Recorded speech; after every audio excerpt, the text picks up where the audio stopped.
The conflict. Two narratives, one land. The conflict between Israelis and Palestinians is not merely a political dispute. It is a profound, deeply personal, and often violent clash of two peoples over the right to the same small piece of land. It is a story rooted in two simultaneous claims to justice that began converging over a century ago.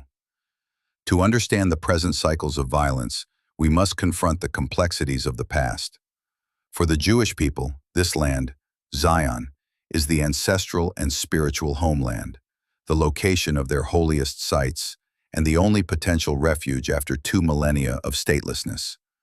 The rise of political Zionism in the late 19th century was fueled by virulent anti-Semitism in Europe, culminating in the horror of the Holocaust, which cemented the global necessity for a Jewish state. For Palestinians, this land has been their continuous home for generations.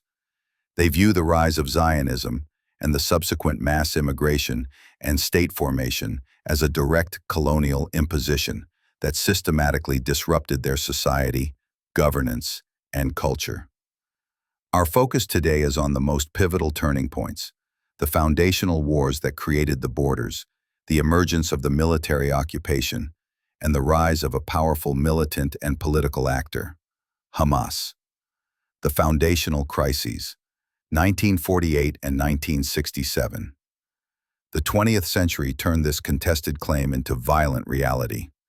The modern statehood conflict was sealed in 1948, following the end of the British Mandate and the rejection of the UN partition plan.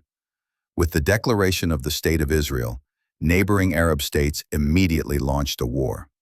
For Israelis, the victory was the War of Independence, a miraculous, hard-fought birth of a nation that secured a place for Jews after the Holocaust. For Palestinians, the same event is known as the Nakba, or catastrophe, the destruction of over 400 Palestinian villages and the forced displacement of more than 700,000 people who became stateless refugees in neighboring countries and in the territories of the West Bank and Gaza. This legacy of displacement remains central to Palestinian identity. The map was violently redrawn again in 1967. The Six-Day War saw a decisive military victory for Israel, resulting in the occupation of the West Bank, the Gaza Strip, the Golan Heights, and East Jerusalem. This military triumph secured Israel's borders, but it introduced the defining dynamic of the conflict: military occupation over millions of Palestinians. As Dr. Lina Khan, historian, observes, the 1967 war fundamentally changed everything. Suddenly, millions of Palestinians were living under Israeli military rule in the occupied territories, an arrangement never intended to be permanent, yet one that has now lasted for over half a century. It created an unsustainable reality of checkpoints, military administration, and the continuous, unilateral growth of Israeli settlements deep inside these territories. These settlements are seen by most of the international community as illegal under international law, and by Palestinians as the structural manifestation of their displacement, chipping away at the land intended for a future Palestinian state. For Israel, they are essential security buffers and legitimate Jewish communities built on ancestral land. The rise of Hamas and political division. Against the backdrop of the First Intifada, a mass, largely nonviolent, Palestinian uprising against the occupation that began in 1987, the Islamic resistance movement, Hamas, was formed.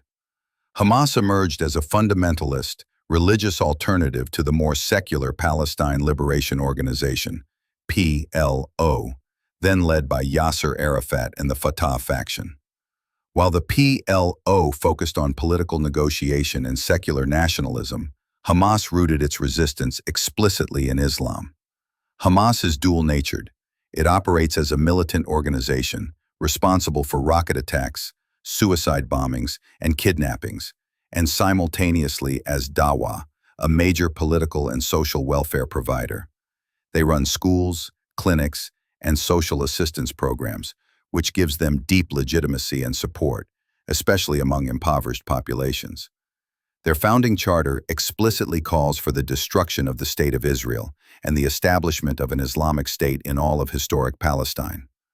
While their political rhetoric has occasionally shifted, their core militant mission and deep-seated commitment to armed resistance remains.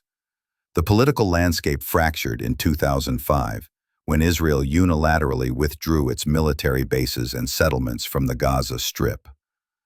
Following this disengagement, Hamas won the 2006 Palestinian legislative elections. This led to a violent conflict in 2007 with the rival Fatah faction, resulting in Hamas seizing complete control of Gaza. Since 2007, Gaza has been under a comprehensive land, air, and sea blockade imposed by Israel and Egypt, dramatically limiting the movement of people, materials, and aid. This has created an intense humanitarian crisis and entrenched Hamas's role as the de facto governing authority, responsible for both governance and armed resistance.